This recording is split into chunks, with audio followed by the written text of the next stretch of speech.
Olá, estamos de volta. Esse é o podcast Olha Ela. Eu sou a B. E eu sou a Tassi. Já está seguindo a gente nas nossas redes? Fica mais uma vez o convite. Sigam a gente no Instagram, no canal no YouTube, no Spotify. Quem gosta de ouvir tem Spotify, quem gosta de assistir tem YouTube e venham com a gente. E hoje a gente tem mais um episódio inédito para vocês e hoje nós vamos falar de muitas coisas, muitas. Eu vou começar dizendo que a maternidade é uma revolução na vida da nossa convidada, a doutora Lígia. Ela está na linha de frente dessa transformação. Nós vamos falar muito sobre maternidade hoje. Mãe da Clara, incansável defensora de mulheres e crianças, a Lígia não vê a maternidade apenas como uma questão social e política. Ela a enxerga como um movimento poderoso de mudança. Com uma trajetória marcada por sua luta por justiça social e direitos das mães, ela dedica sua vida a ajudar mulheres a conquistarem seus sonhos e a criarem filhos com amor, respeito e dedicação. A doutora Lígia Moreiras é doutora, mestra e apaixonada por maternidade. Uma cientista que virou mãe. Vou deixar ela se apresentar porque o currículo é bem extenso. Gente, primeiro, obrigada pelo convite. Estou super feliz de estar aqui, mas mais feliz ainda por a gente poder falar sobre maternidade nesse tom que vocês trouxeram, maternidade como revolução, porque é muito raro as pessoas assumirem o que de fato é, que é uma revolução. Toda mulher que é mãe e todas as pessoas que acompanham uma mulher que se torna mãe sabem que é uma revolução. Não é uma revolução apenas para essa mulher, mas para todo mundo do entorno. E a maternidade mudou minha vida mesmo, mudou minha vida pessoal, mudou minha vida profissional, mudou meus valores, mudou tudo. Então, já falo sobre minha formação e tudo? Com certeza. Sim, Então, aliás, a Lígia tem um currículo daqueles, né? É uma inspiração, uma inspiração. Bom, eu sou cientista, né? Como o próprio nome do meu trabalho, do meu projeto diz, eu sou uma cientista que virou mãe. E cientista sempre foi uma coisa que eu sempre quis ser. Então, eu era uma garota muito ativa, muito arteira, prontona, como se dizia na minha época. E as pessoas me falavam, bem esse olhar sexista que subentende que todas as meninas querem ser sempre a mesma coisa. E, às vezes, nos poda de ser aquilo que a gente quer, né? Então, todo mundo me perguntava, o que você quer ser quando crescer? E eu já sabia o que eu queria. Quando as pessoas me perguntavam assim, e você vai ter filhos? E eu falava, isso eu não sei. Então, quando as pessoas me falavam o que você quer ser quando crescer, eu falava, eu quero ser cientista. Eu quero ser cientista desde os meus 9 anos, 10 anos, por aí. Sempre muito apaixonada por ciência, tudo me atraía e eu não tinha a maternidade como um sonho que percorreu a minha vida, como tantas mulheres vivem isso. Meu objetivo era ser cientista. Um dia meu pai me deu um livro do Stephen Hawking, Uma Breve História do Tempo, que é um tijolo, gente, é uma coisa gigantesca. E eu acho que ele me deu numa tentativa assim, agora ela vai dar paz pra gente por meses, porque eu sempre fui muito agitada, fazendo muitas coisas ao mesmo tempo, e eu li num tempo recorde, me apaixonei por aquilo e só reforçou a minha vontade de ser cientista. Então, aí começou assim, né? Logo cedo eu me deparei com a desigualdade de gênero, embora naquela época eu não desse esse nome, não era um debate que alcançava todas nós, né? Estou falando aí de década de 80, 90. Então eu falei, eu vou ser uma cientista espacial. Eu queria ser uma cientista espacial. Mas não que uma cientista que vai para o espaço. Eu queria fazer os cálculos e os estudos que tornam possível que as pessoas possam fazer viagens espaciais. Vocês já assistiram Estrelas Além do Tempo? Que é a história das primeiras mulheres negras dentro da NASA. Então, era alguma coisa daquele jeito que eu queria fazer. E eu sou paulista, né? Paulistana. E lá no estado de São Paulo, a gente tem o Instituto Tecnológico da Aeronáutica, que é o ITA. E eu falei, eu vou fazer ITA? E aí, quando eu tinha uns 15 anos, comecei a me preparar para vestibular, essas coisas, eu descobri... Gente, nós estamos falando, não é muito longe? Eu descobri que o ITA não aceitava mulheres. Eu ia te perguntar, porque eu tinha essa breve lembrança que era restrito. Eu não sabia disso. O ITA passou a aceitar mulheres depois dos anos 2000, se eu não me engano. E há bem pouco tempo que a gente tem uma mulher professora, então ainda temos esse enfrentamento. No ITA, é mesmo? No ITA. Nossa. E aí, o que eu pensei? Bom, então eu vou escolher uma outra área da ciência que seja ampla e me permita ir para qualquer área. que eu, ao longo da minha formação, pela qual eu me interesso, né? E aí eu decidi fazer ciências biológicas, porque eu podia ir tanto para pesquisa quanto para prática, enfim, é um amplo leque de conhecimentos, né? E aí eu me formei em biologia, fiz Universidade Estadual Paulista, no interior de São Paulo, numa cidadezinha chamada Botucatu, que Bem se conhecido. bobear ainda volto para lá, porque minha filha quer fazer faculdade e a faculdade que ela quer fazer tá lá. Olha isso. E aí, depois já emendei no mestrado, e aí fui fazer mestrado na USP. Então, eu sou graduada em Ciências Biológicas, mestra em Psicobiologia pela USP. E durante o mestrado, eu entrei num conflito com o modelo de ciência elitista, da gente não conseguir dialogar com a população, aquilo me incomodava um pouco. Comecei a estudar questões educacionais, pedagógicas, Paulo Freire, que é um grande teórico, filósofo, que a Europa estuda, né, no seu currículo. E aí eu fiz uma pausa entre mestrado e doutorado, porque eu queria ter alguma mais experiência de ensino e tal. E aí, fui morar em Fernando de Noronha. Morei 1 ano em Fernando de Noronha. Nossa, que ruim isso, Lígia. Essa parte da tua vida eu não Fernando de sabia. Noronha é bom de passear. Morar é outra esquema. É mesmo? É. Eu fui para trabalhar, né? Uhum. 1 ano depois eu voltei. E aí, em 2005, eu vim fazer o meu doutorado na Universidade Federal de Santa Catarina. Então, estou em Florianópolis há 19 anos. Vai completar agora dia 27 de dezembro de 2024. E aqui eu fiz o meu primeiro doutorado numa área que já me acompanhava desde a faculdade, que é a neurociência. Então, foram 18 anos em áreas correlatas à neurociência. Passei 18 anos estudando, então, as bases neurobiológicas do comportamento humano, especialmente transtornos de ansiedade, transtornos depressivos.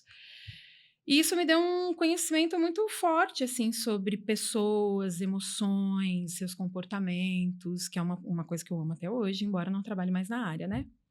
E aí, eu defendi a minha tese de doutorado, minha primeira tese de doutorado, no dia 23 de outubro de 2009. E aí eu fiz uma grande festa, que é uma recomendação que eu deixo para todas as mulheres. Celebrem todas as suas conquistas, porque é tão difícil as mulheres conseguirem seus sonhos, conquistar os seus sonhos. Quando a gente consegue, a gente tem que celebrar. E aí defendi de tarde e à noite foi a celebração. Meu pai foi, tem fotos com meu pai, assim, meu pai é falecido já há 10 anos. Mas era um grande incentivador. O maior incentivador, assim. Meu pai era meu amigo querido, morava aqui em Floripa também. Ele, e aí ele veio por tua causa? ele veio. A gente tem família que mora aqui, Ah, tá. mas não era uma ligação tão próxima, fazia muitos anos que a gente não se encontrava, mas o meu pai vinha sempre. E eu não vinha porque eu achava muito frio. E agora eu moro há 19 anos aqui, né? E não é frio, né? É muito. Esse ano, não, peraí, Comparando esse com ano. São Paulo, acho que São Paulo é muito parecido, né? Não fica A São tão- Paulo, capital, Não, até é. mais frio. É porque a gente tá falando de uma ilha também, não é só a temperatura, eu acho que a sensação térmica, chove muito aqui, o que traz, né, uma sensação. Aham. Enfim, e aí meu pai foi pra defesa. Eu tinha acabado de começar a namorar uma pessoa, então a festa foi numa sexta, eu comecei a namorar essa pessoa na terça. Daquela semana. Daquela semana. A gente já estava se enrolando ali um tempo, mas oficializamos na terça-feira. E eu me lembro que meu pai foi embora e falou: olha, filha, parabéns, que orgulho.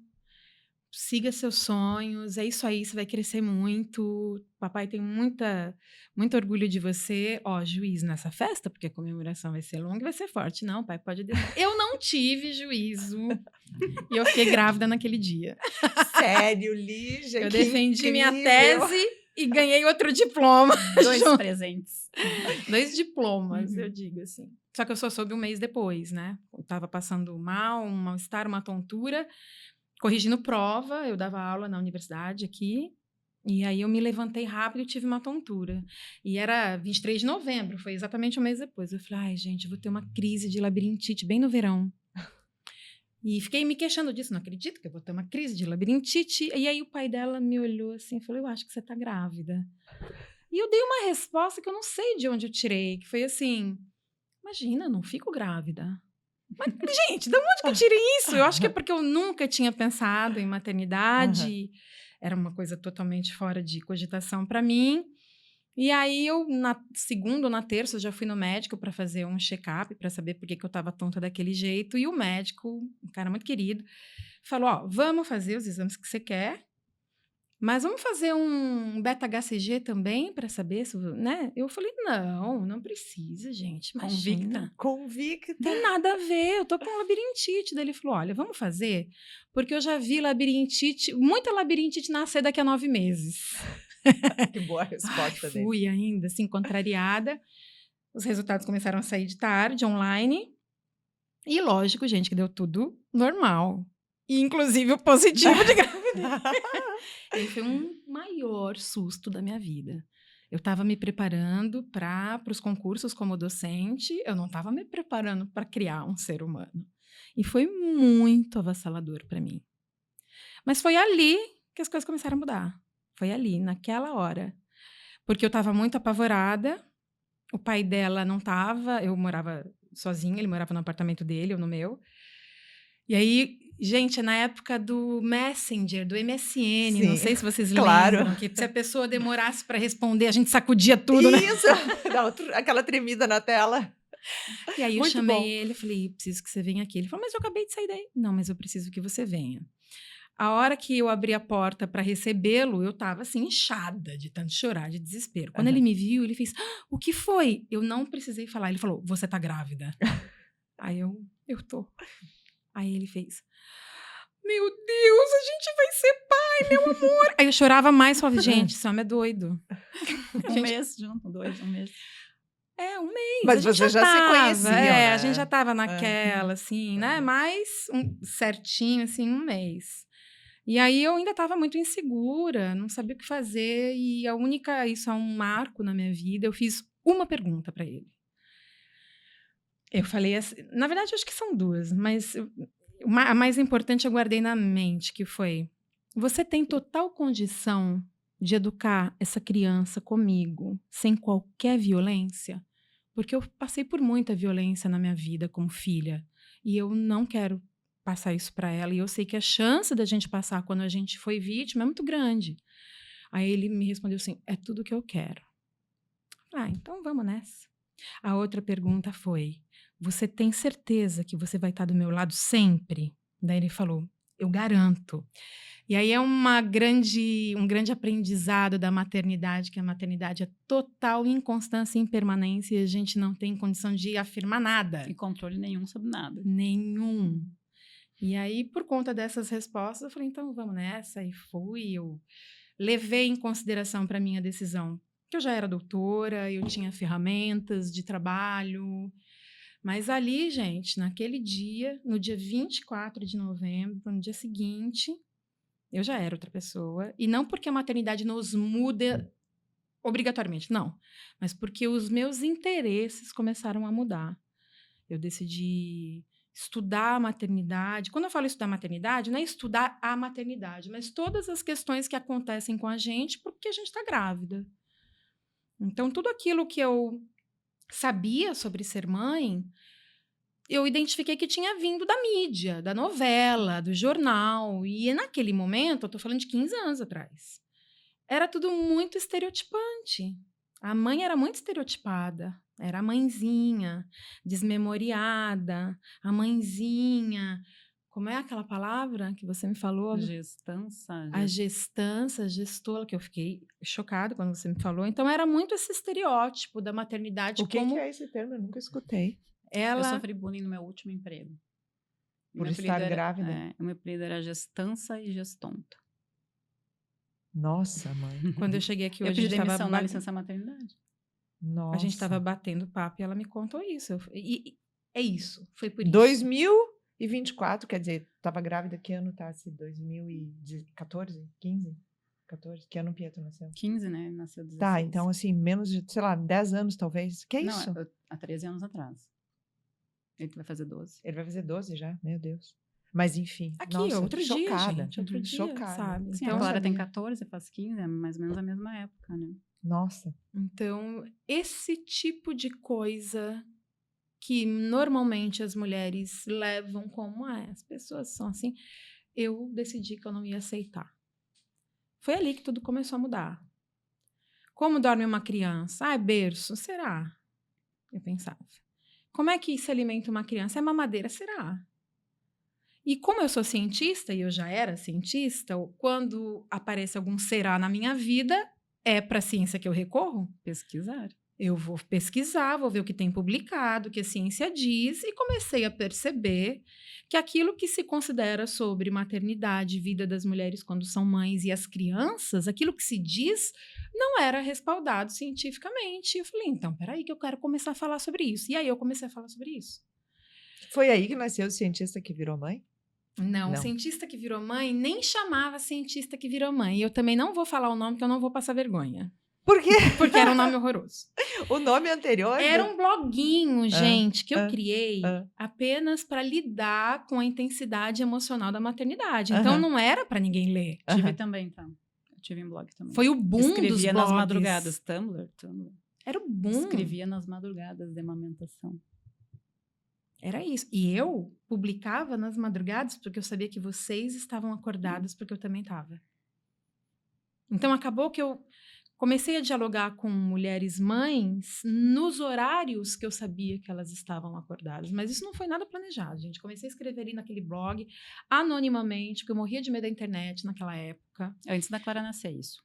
Gestando Na, ainda. na gestação. Uhum. Comecei a contar e tô assustada, tô pesquisando isso. Mas era para mim. Eu pensava que seria um registro para um dia ela ler. Mais ou menos isso.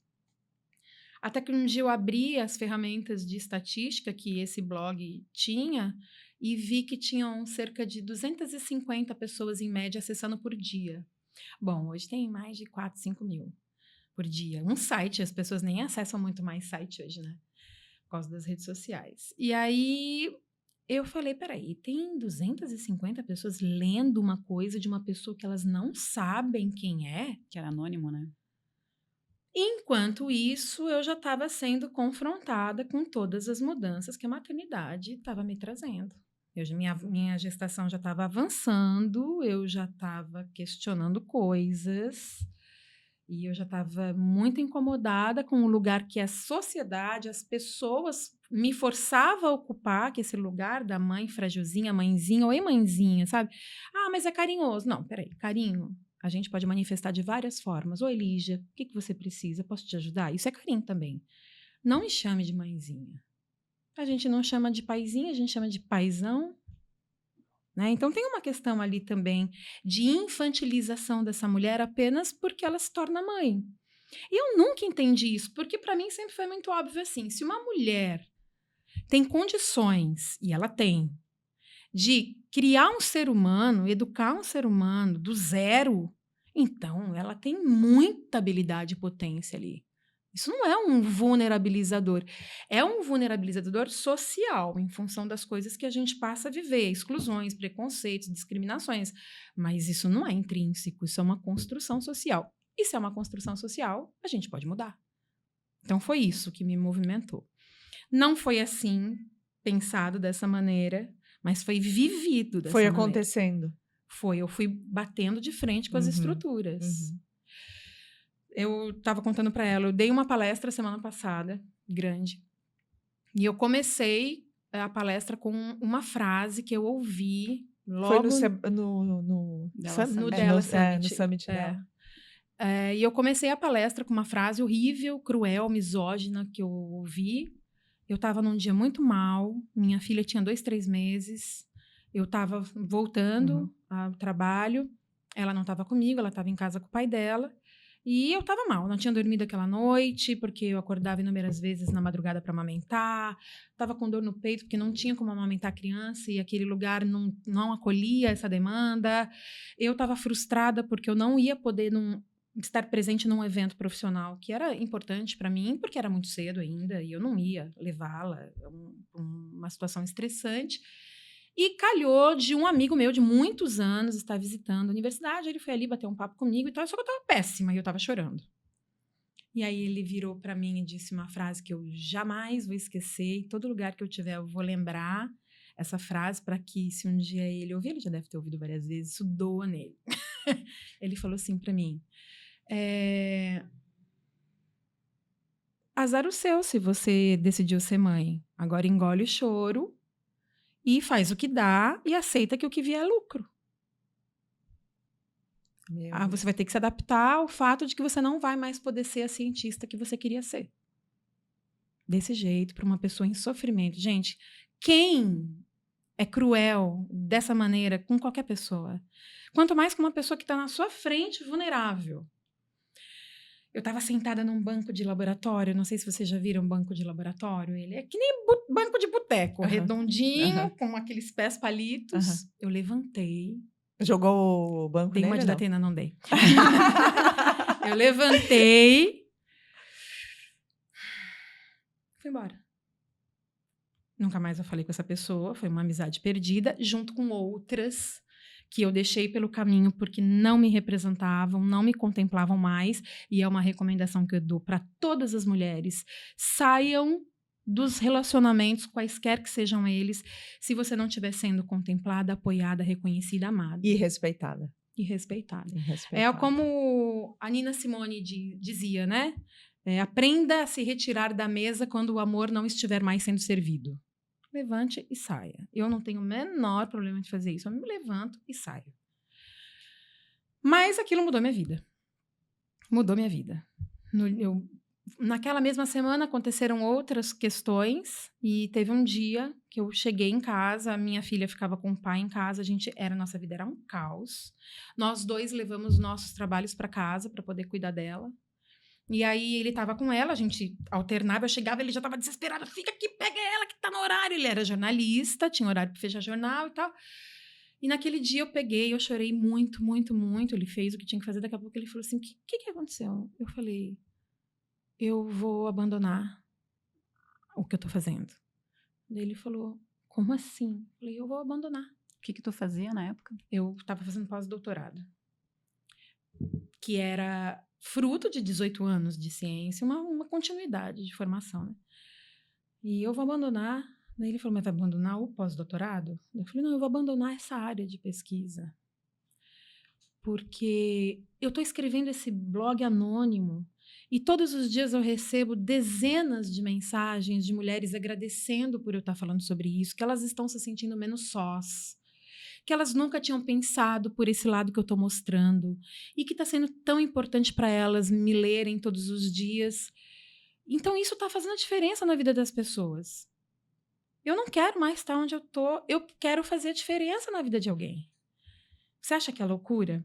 Bom, eu e o pai da minha filha, nós somos separados há 10 anos. Hoje, para que a gente entenda que as promessas feitas no início, às vezes não se cumprem, e não porque a gente queira, mas hoje ele já não está mais vivo, ele faleceu há 2 anos e meio, uma dor horrorosa para todos nós. E a gente brigava muito, muito, muito. Era uma relação bem tumultuada. Mas eu tenho uma gratidão eterna, eu sempre verbalizei isso para ele a despeito das nossas brigas. Naquele momento, eu falei assim para ele, você acha que é loucura eu abandonar 18 anos de neurociência e começar uma outra coisa, uma outra área da ciência? Aí ele virou, e assim, eu ganhava bolsa. E era um valor de bolsa muito bom e a gente precisava daquele valor. E ele me respondeu assim, eu acho que é loucura você abandonar. Mas eu acho que vai ser uma loucura maior você não abandonar e lá na frente você saber que podia ter feito a diferença de alguma maneira e não fez. Naquele momento, assim, eu respirei, peguei minha filha, dei de mamar, tiramos um cochilo de tarde, porque eu praticamente não dormia à noite, né? E aí no dia seguinte eu fui para o pós-doutorado e comuniquei ao pessoal. Falei, pessoal, hoje é meu último dia aqui. Aí todo mundo, como assim? Você vai abandonar o pós-doutorado? Eu falei, não, eu vou abandonar a área de pesquisa. Não é possível. E como uma mulher que toma uma decisão forte e autônoma nunca é respeitada, ela não é considerada, né? Estou de posse das minhas faculdades e da minha autonomia. Muitas pessoas ao meu redor, de vários círculos, disseram assim, você está com depressão pós-parto? A puérpera. Você está no puerpério, o puerpério você não tá deixa... você não está. A faculdade mental fica tudo. Exato. E aquilo só me dava mais força. Olha como eu preciso estar nesse lugar para transformar a visão que as pessoas têm das mães.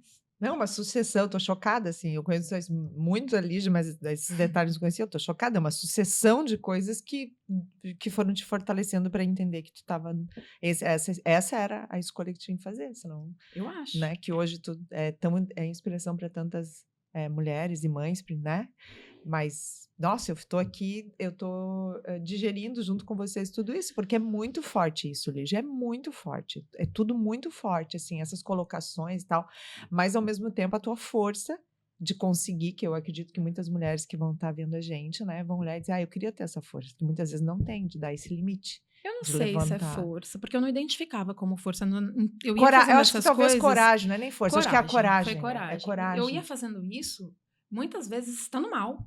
Sim, Porque mas claro que fazia. você sente medo. Meu Deus. Você é criticada, você é colocada em xeque, aí o dinheiro para de entrar, isso abala a relação familiar. E o negócio te abala emocionalmente. Então, eu Sim. não acho que tenha sido força, eu acho que foi assim, coragem. E ver os resultados positivos na vida de outras pessoas. E isso foi um grande problema para mim por muitos anos, que não se refletiam na minha vida. Então, muitas vezes eu estava passando perrengue, mas recebia dezenas de e-mails, mensagens dizendo muito obrigada pelo teu trabalho, que é o que acontece até hoje. Muitas mensagens, obrigada. Eu ando na cidade, eu vou para outros lugares. Se eu vejo mulher com filho, eu falo, vai me parar. E me para. Muito obrigada pelo que você fala. Nossa, eu me despertei para tantas coisas. E, gente, isso é um trabalho. Se ela consegue ver isso, ela não tá falando de mim, ela tá falando dela. Porque ninguém enxerga aquilo que não vive. Então, se você conseguiu enxergar, porque você também sabe, você também vive. Eu digo que eu sou só um espelho para as mães, assim. Elas conseguem ver em mim aquilo que muitas vezes pensaram, mas se colocaram em xeque. Não vou conseguir. De novo, a coragem. Coragem. A coragem. Então, acho que uma palavra que te traduz coragem, né? Que tu traga inspiração sempre para essas mulheres de ter essa coragem. Que é um ato de coragem, romper, botar limite, romper é Eu não um vou ato dizer de que é coragem. fácil, Claro assim, que também não não. vou nem romantizar, Não mas tem assim, como. É todos difícil. os atos que a maternidade, para os quais a maternidade me levou, foram sempre muito corajosos. E sempre foi assim, eu não vou conseguir fazer. Sempre pensando, eu não vou conseguir. E aí eu pensava assim, se eu consigo criar um ser humano, até parece que eu não vou conseguir. Se eu não consigo lidar com essa sobrecarga, que é muito grande, é claro que eu vou conseguir. Às vezes eu ia fazendo chorando, porque eu não tinha alternativa, mas eu falava, eu vou fazer. E aí eu tenho na minha sala uma fotografia de uma fotógrafa aqui de Florianópolis, eu infelizmente esqueci o nome dela, que eu fui dar uma palestra num evento de mulheres e ela estava expondo essas fotos dela, e a foto é de um banheiro, parece um banheiro, não sei se é banheiro, gente, parece que sim, uma porta de banheiro público, tá bastante avariada, e tá escrito com caneta, como as pessoas normalmente escrevem nas portas, assim: toda mulher tem sua força, algumas ainda não descobriram, e a fechadura tá estourada. Alguém meteu um pé ali. Alguém ficou preso nesse banheiro e deu um pé ali e arrombou essa porta. Quando eu vi aquilo, eu falei, Nossa. olha, é sempre o que eu pensei, sabe? Mete o pé e vai. Que para mulheres é uma coisa muito importante, mas para quando a gente é mãe, é mais ainda. Porque a gente não se sente digna de ocupar determinados espaços. Não posso estar ali.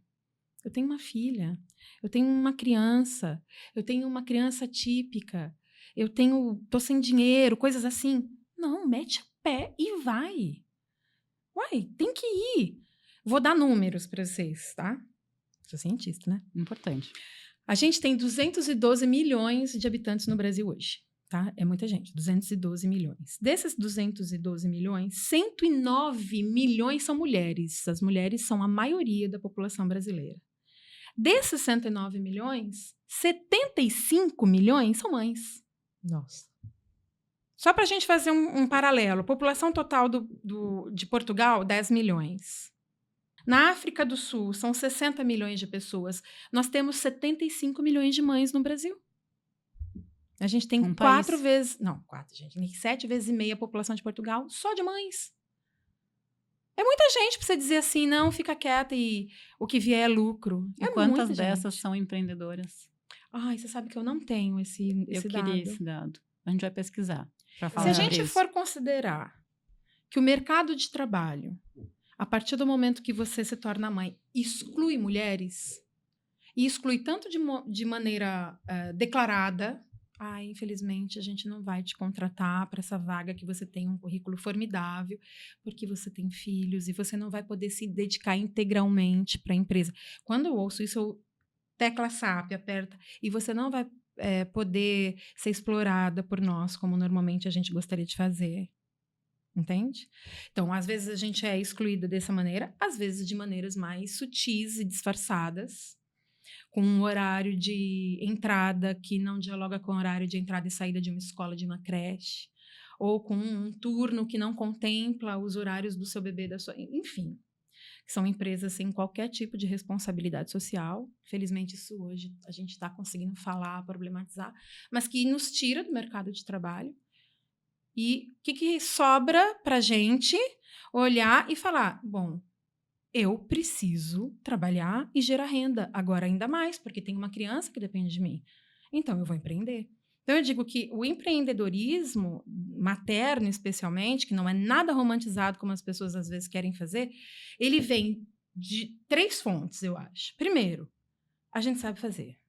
Porque a gente, por conta da maternidade, a gente acaba desenvolvendo inúmeras habilidades e aptidões que o Sebrae e tantas outras instituições que são referências no empreendedorismo elencam como habilidades e aptidões necessárias para ser um bom empreendedor.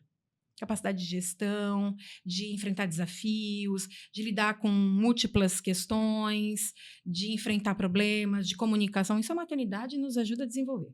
Segundo, a gente sabe fazer. E terceiro, a gente muitas vezes não teve outra alternativa. Se a gente for pensar nas nossas famílias, nas nossas mães, nossas avós, bisavós, quantas de nós e delas eram empreendedoras sem que essa palavra ainda fizesse parte da nossa vida? Minha avó vendia flor de porta em porta. A minha avó era costureira. A minha mãe era restauradora de antiguidades. E assim, ela nos criou assim. Elas tinham atividades paralelas, né? Elas conciliavam com a maternidade. Quantas mulheres, nossas avós, nossas mães, venderam maquiagem por catálogo, potes de plástico, panela, entendeu? Panela, lingerie. Uhum. Só que isso sempre foi visto como a mulher tá lá fazendo as suas coisinhas. Complemento de renda. Complemento. E sendo que, assim, gente, são 75 milhões de mulheres hoje. Hoje, a maior parte das mães são mães solo. A maternidade solo é a maioria hoje no Brasil, pelos dados estatísticos. São mulheres que estão mantendo suas famílias. Então, não são suas coisinhas ou complemento de renda, porque a nossa atividade profissional sempre foi muito desvalorizada. E eu só sei de tudo isso porque eu mudei de área e fui estudar isso. Eu fui fazer outro doutorado. Minha filha tinha 10 para 11 meses quando eu decidi abandonar a neurociência e fiz prova de novo, passei e fui fazer outro doutorado. No que foi esse segundo ainda? Em saúde coletiva. É saúde coletiva. Isso. No Departamento de Saúde Pública aqui da Universidade Federal de Santa Catarina. E eu tenho ligação com o grupo de pesquisa até hoje. Em 2025 volto a fazer pós-doutorado. Olha aí, ó, a nossa pós-doutora que vai fazer o segundo pós-doutorado. Legal. Não, aquele eu abandonei. Aquele tu não terminou. Não, se vocês olharem meu Lattes, lá tá escrito pós-doutorado interrompido. Tu coloca ou tu clica para ficar? Tem a opção ou tu preencheu? Eu podia esconder, eu podia tirar. Eu acho legal, mas eu faço questão de deixar. Por isso que eu perguntei, porque tá se é obrigatório. Eu recebi a bolsa, então eu tenho que colocar. A partir de 2000 e tanto, eu recebi a bolsa. E até tanto. Quando eu interrompi, então, se por acaso as pessoas tiverem curiosidade de abrirem meu Lattes, lá vai ter. Pós-doutorado interrompido. Foi interrompido desse jeite. E aí, na sequência, aí, a partir de quando fez essa interrupção, tu deixou de ganhar a bolsa, então? Deixei, gente. Passei muito aperto. Nossa. Foi muito, assim, de não saber se eu ia conseguir pagar o meu aluguel na época, sabe? Ô, Lígia, aí veio a tua caminhada para o posicionamento digital nas redes sociais? Foi ali? Começou ali? Foi tudo junto. Porque eu tava naquele blog, as mulheres falavam comigo. E aí, como eu fui estudar gestação, maternidade, eu descobri que imensa parte das mulheres estava gestando e parindo numa circunstância de violência, que hoje a gente sabe que se chama violência obstétrica, mas que fui eu que fiz parte dos esforços de dar nome para isso aqui no Brasil. E aí eu comecei a receber relatos lá pelo site, pelo blog. E eu falava, gente, o que é isso? É um campo de guerra isso daqui. As mulheres, ao invés de estar vivendo um momento tão rico, tão bom, estão passando por situações que são violências e muitas vezes sem saber que a gente pode ter uma experiência diferente. E eu fui conversando com essas mulheres. Aí um dia eu pensei assim, acho que eu vou entrevistar essas mulheres para saber o que elas estão vivendo. Escrevi um projetinho, olhei aquele projeto e falei, mas isso aqui tá tão bom, acho que vai virar um doutorado. Virou meu doutorado. E o meu doutorado eu fiz entrevistando as mulheres pela internet. Olha. Numa época que não tinha Instagram. Tinha Orkut, tinha Facebook, tinha as listas do Gmail, que era o Google Groups, o Yahoo Groups, a gente se falava assim. Enquanto isso, as redes sociais estavam crescendo no Brasil. Eu fui ter Instagram em 2015, porque eu fui obrigada a ter, porque fui selecionada por um projeto, mas foi assim, é por isso que eu tô ali, não foi um planejamento, um posicionamento digital. Foram todas as As circunstâncias coisas foram, que tu viveu. mas tu sempre foi muito corajosa e eu acho visionária no sentido de escolher um caminho para conseguir dialogar, né, com essas mulheres. Então, assim, foi pelo blog, depois foi pelo Instagram, né? Tu foi, tipo, desbravando. O caminho, não sei, não é que eu quero ter um posicionamento digital, mas eu sei que aqui tem um caminho que eu posso estar mais próximo e falar. E eu quero aproveitar aqui, vou fazer uma deixa. Eu conheci a Lígia em 24, no início de 2023, né?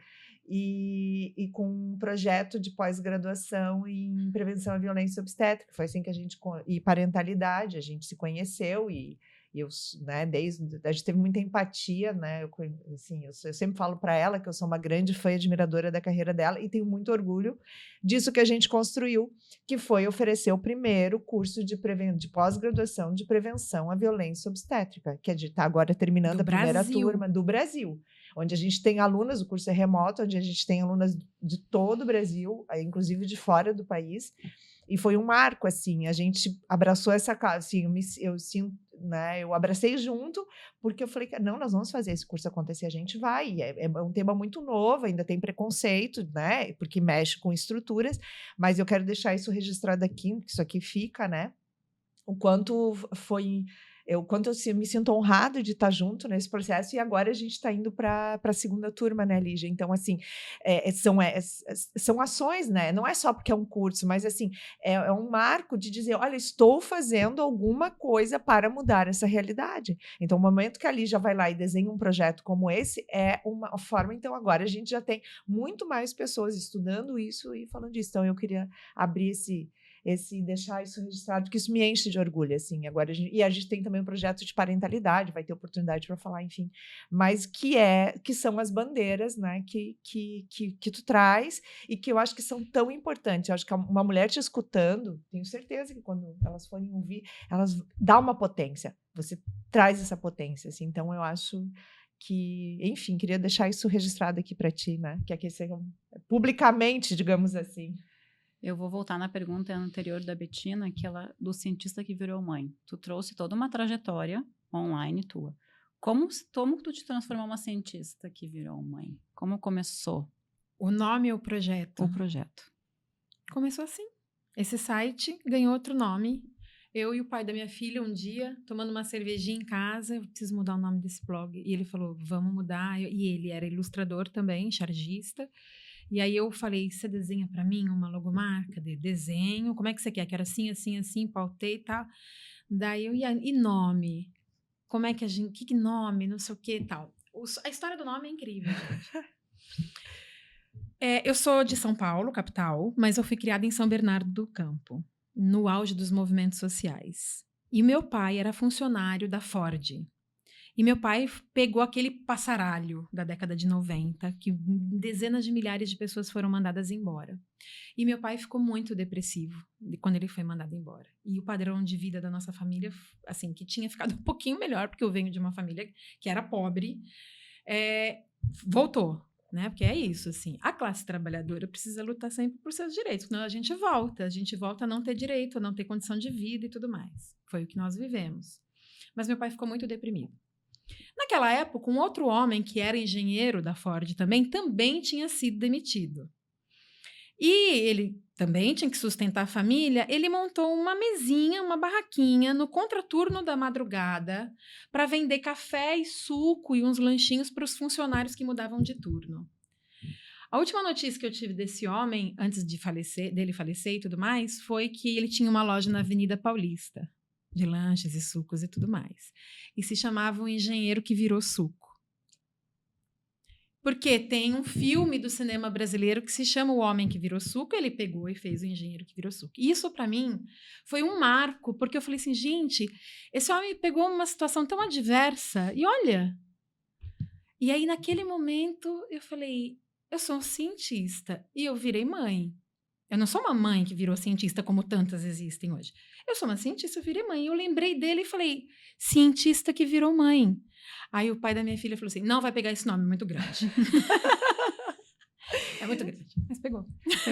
Que legal. Pegou. E é um nome que traduz, né, Lígia? É Assim, autoexplicativo. Ele é autoexplicativo, ele te traduz, é impressionante. Quanto mais eu penso, assim, mais é você, assim, né? É impressionante, muito, muito inspirador essa história também dele, incrível. E aí eu poderia não ter ido fortalecer esse projeto. Sim. Eu poderia ter permanecido na universidade, dado aula lá, mas eu queria estar com as mulheres, eu queria estar com as mães, eu queria continuar e profissionalizar aquele trabalho de informação que eu fazia. E eu fui seguindo, e fui encontrando caminhos, fui estudando, fui participando de programas. Aí eu me inscrevi no Social Good Brasil Lab, cuja sede fica aqui em Florianópolis. Fui selecionada, ganhei o Social Good Brasil Lab de 2015, que foi o primeiro investimento semente que a gente teve. Aí depois ganhei um edital da FAPESC, junto com o projeto Sinapse de inovação, ganhei R$103 mil. Aí a gente contratou pessoas, isso durou de 2015 a 2019. Contratamos gente e aí virou um portal colaborativo de informação produzido exclusivamente por mães. Então, eram mães produzindo informação que mães precisam. Aí, em 2019, o negócio ficou grande demais e aí eu comecei a não ter mais braço e aí veio a pandemia e eu me reinventei de novo, voltei o trabalho no meu entorno e comecei a dar cursos, consultoria. Eu já estava sendo muito chamada por empresas para dar consultoria científica e questões sociais também, e curso, palestra, e comecei a fortalecer esse trabalho, que é o meu trabalho hoje.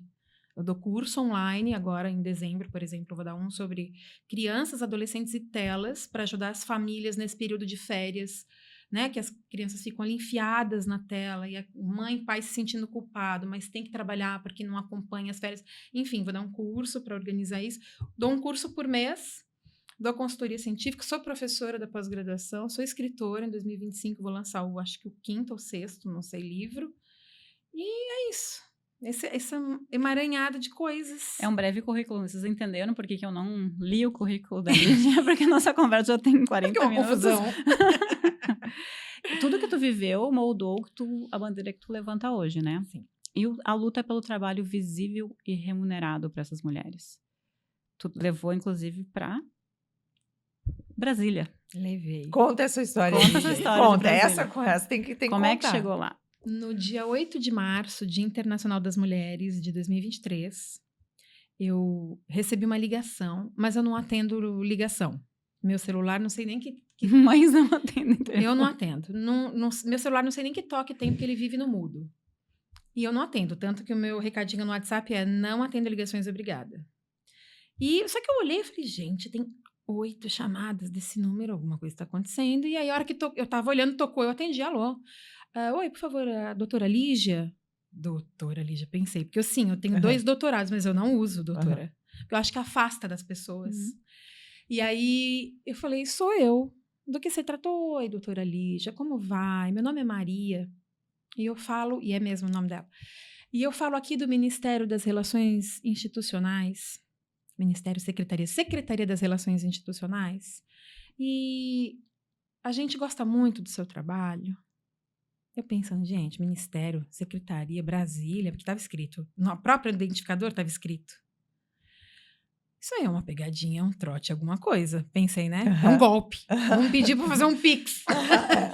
Aí eu falei, não tô entendendo, né? Ela, Lígia, você deve saber que agora, com o novo presidente, o Conselho de Desenvolvimento Econômico e Social Sustentável está voltando, que é uma entidade de representação da sociedade civil. Então, muitas pessoas que são lideranças nas suas áreas são convidadas a ocupar uma cadeira. E, em nome do presidente Lula, o ministro Alexandre Padilha gostaria de te convidar para ocupar uma dessas cadeiras em função de todo o trabalho que você vem desenvolvendo com relação às mães, às crianças. Eu falei, como é? Oi? Não, dei um grito. Oi. Como é? Aí ela começou a rir. Eu falei, você tá brincando? Eu não conseguia levar a sério. Aí ela riu junto, deu uma gargalhada. É verdade. A gente gostaria de te convidar, vai ser uma honra, se você puder aceitar. Aí eu tampei assim, e a minha filha ouviu eu gritando, como é? Aí ela veio correndo, que foi, mãe? Aí eu tampei e falei, é da presidência da República. Ela, não, mãe, é golpe.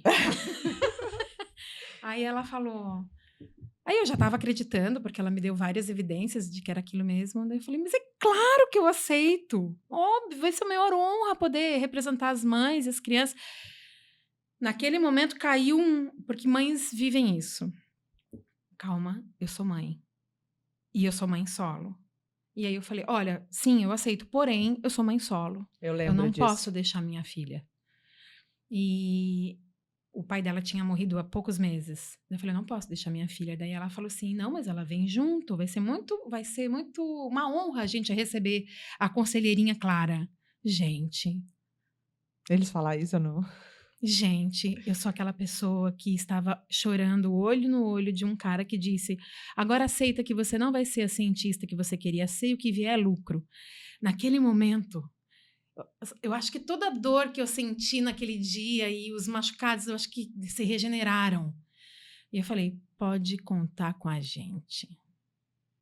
E foi assim que eu me tornei conselheira da presidência da República. Agora, daqui a 2 semanas, estou indo para a reunião com o presidente de novo. E é um lugar muito difícil de ocupar, porque sim, eu sou mulher, sim, eu sou mãe, e eu vou estar ali junto com banqueiros, pessoas do agronegócio, gente milionária, mas também representantes dos movimentos sociais.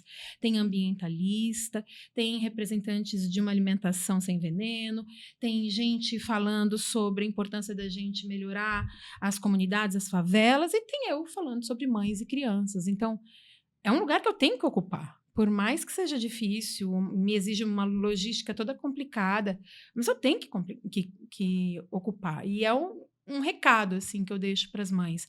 Ocupem os lugares, porque se a gente não ocupar, outras pessoas que não vão defender os nossos interesses vão ocupar. A gente vai, mete as crianças no sling, no carrinho, mas a gente tem que ocupar os lugares. Sair de onde somos ofendidas, maltratadas e ocupar os lugares onde a gente possa fazer uma diferença para a vida de outras mulheres. E é por isso lá, não é só lá, mas assim, muitas deputadas federais e hoje há um coletivo articulado, estão trabalhando em prol da política nacional de cuidados, né?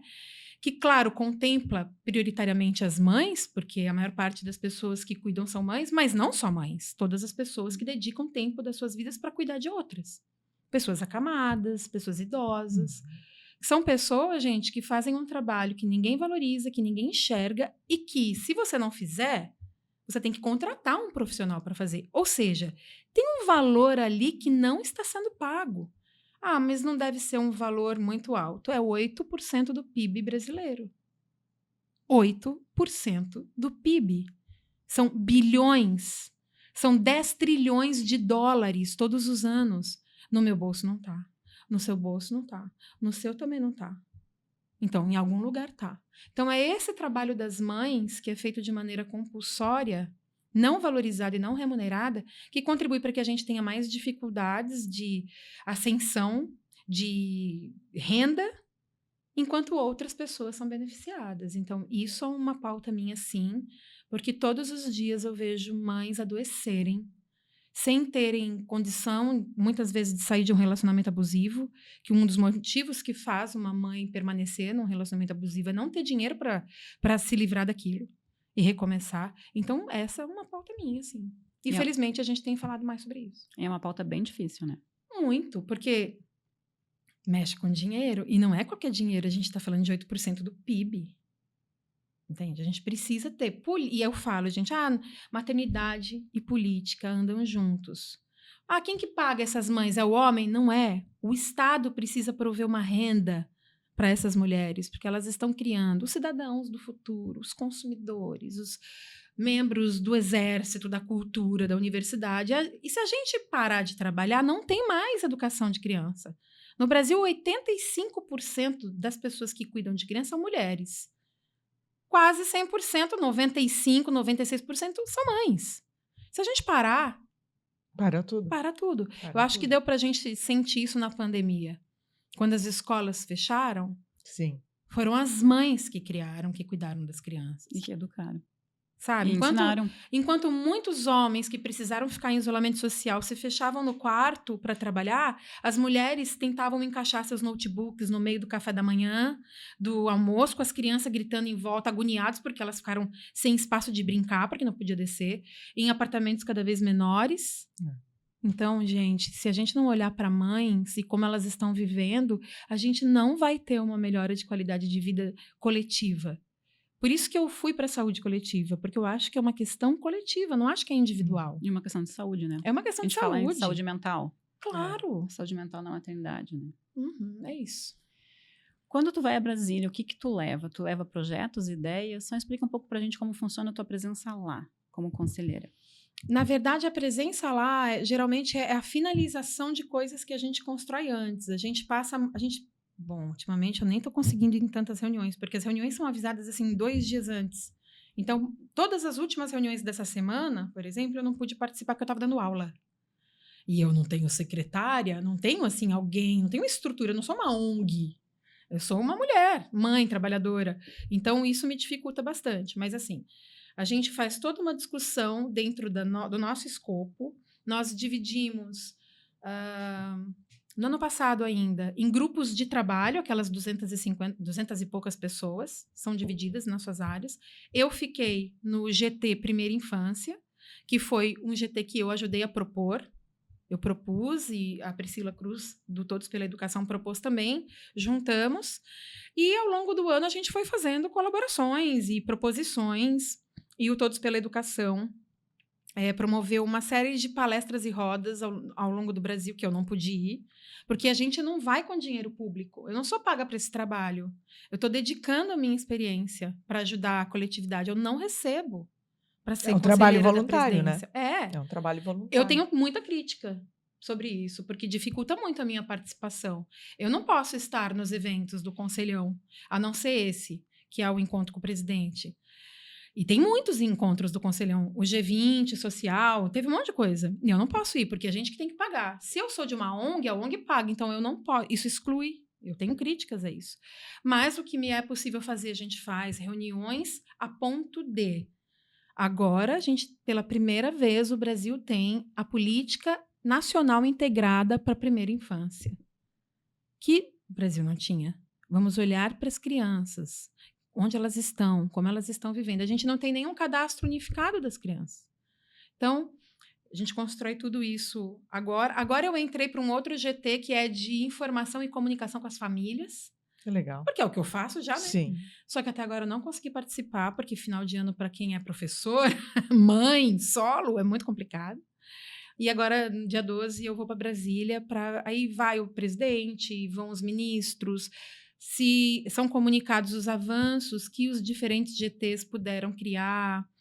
E a gente fica sabendo de muita coisa lá também. Não tem um programa assim muito rígido. E como lidar com essa pressão de tantos papéis?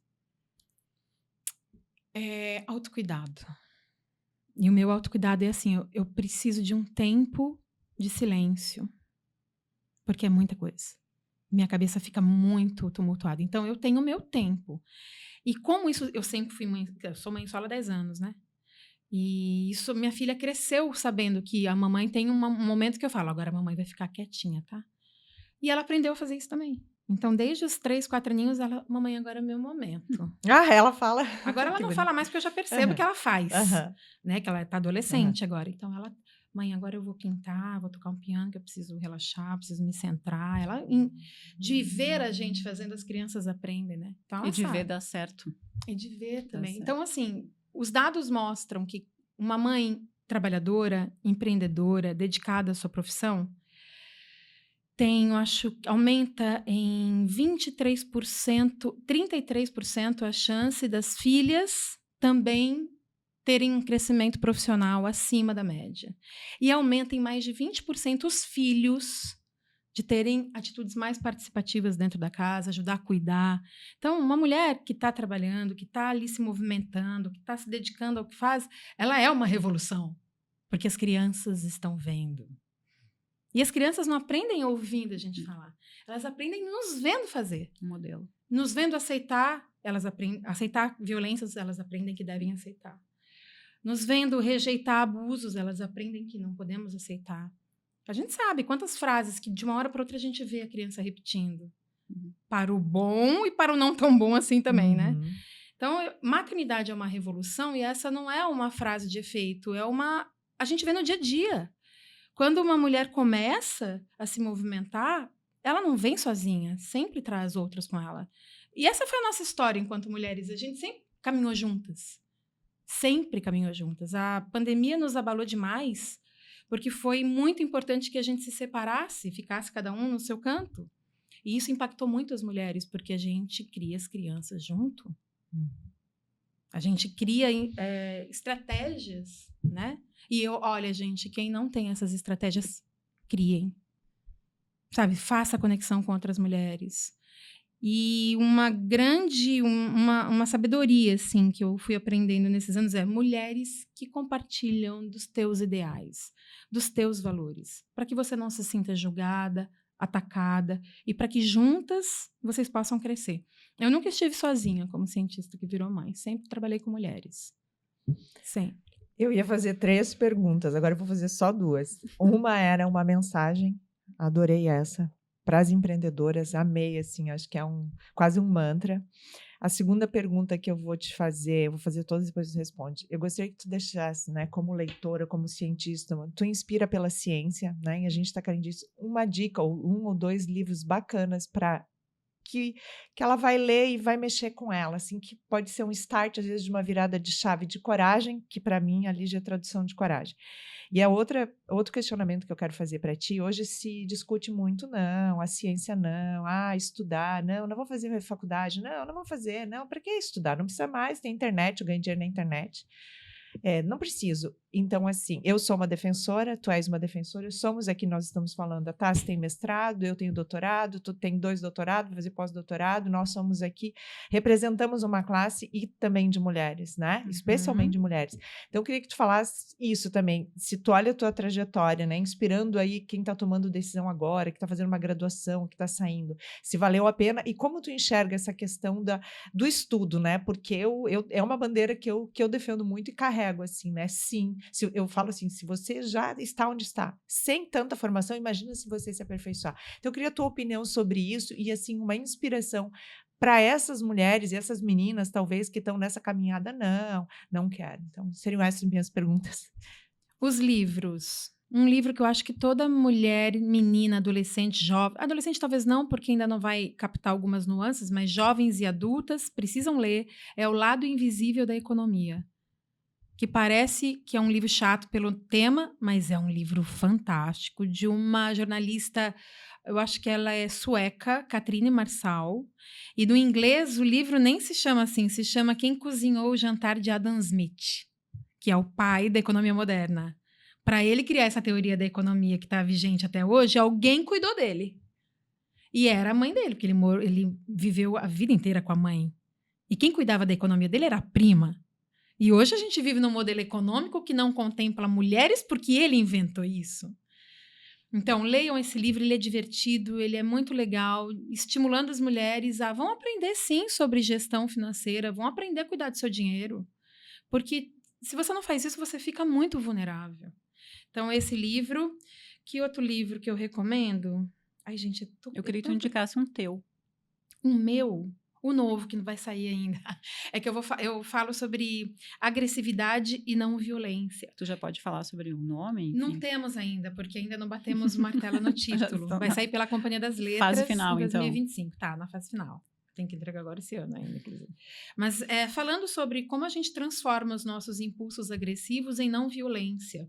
Mas principalmente quando a gente percebe que não estamos sendo agressivas, a gente está só lutando por algumas coisas.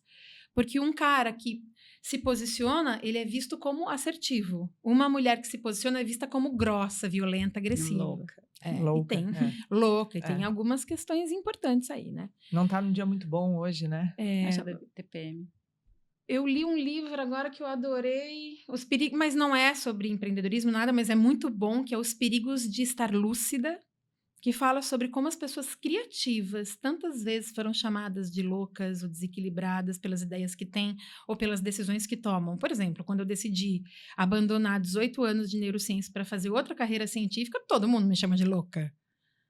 Então, às vezes, a gente tem que ser divergente para poder criar coisas novas, senão a gente só repete a mesma coisa. E mulheres são boas nisso. Adorei essa frase. Vou escrever. Às vezes a gente tem que ser divergente para criar coisas novas. Amei! Nada como verdade. ser fora da bolha, né? Temos que ter coragem de É. ser diferente. Eu comecei a tatuar os meus braços, primeiro porque eu gosto de tatuagem, segundo porque já é um recado, olha, aqui a coisa é diferente.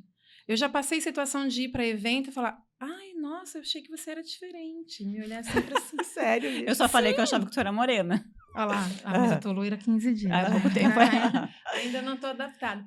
Mas tatuado, nossa, mas você tem 2 doutorados? É uma ofensa isso? Tu sabe que isso é outra coisa que a mulher empreendedora precisa, né? Posicionamento.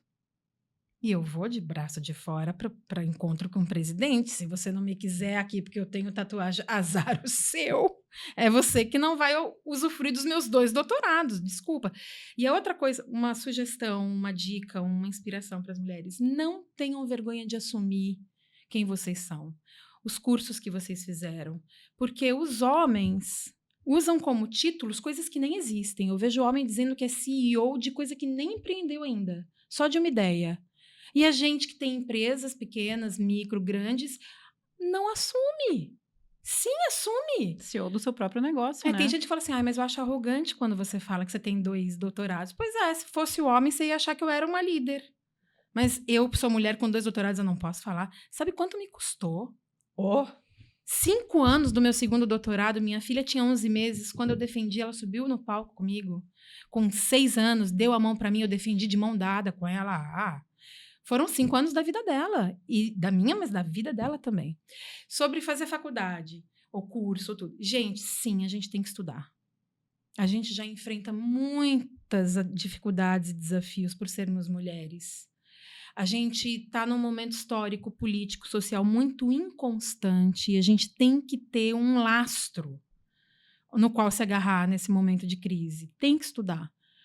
Porque graduação é muito longo. Olha, tem 3 tipos de graduação: tecnólogo, bacharel, licenciatura.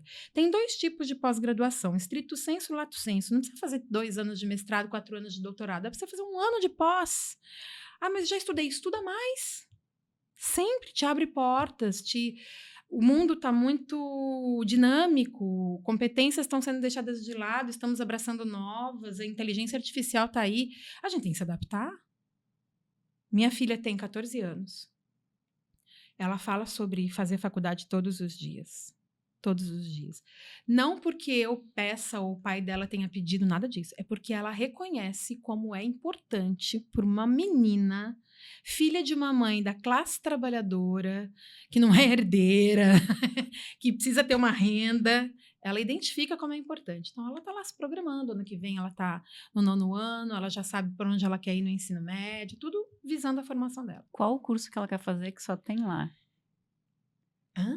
Tu falou que ela quer fazer lá em Botucatu, Não, ela quer fazer medicina. mas ela quer fazer lá. É porque ela quer fazer universidade. Ela quer não. Ela precisa fazer universidade pública.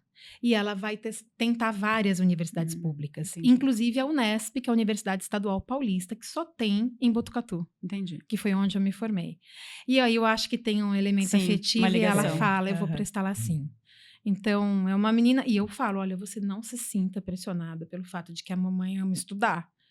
Tá? A única coisa que eu quero é que você escolha um curso que te dê condição de sobreviver num mundo que está em constante mudança. Não dá para, infelizmente, a gente eu sou mãe solo, eu não tenho uma rede de apoio financeira, sou eu mesma. O que me traz uma força, uma coragem, como a gente falou, mas me traz uma pressão muito grande. Sim. Às vezes é muito adoecedor, porque sou eu e ela, e se não sou eu, não tem ela. E ela sabe de tudo isso, ela acompanha o dia a dia. Claro, eu a pouco das coisas que não dá para a idade dela ainda, mas ela tá ali comigo, parceira.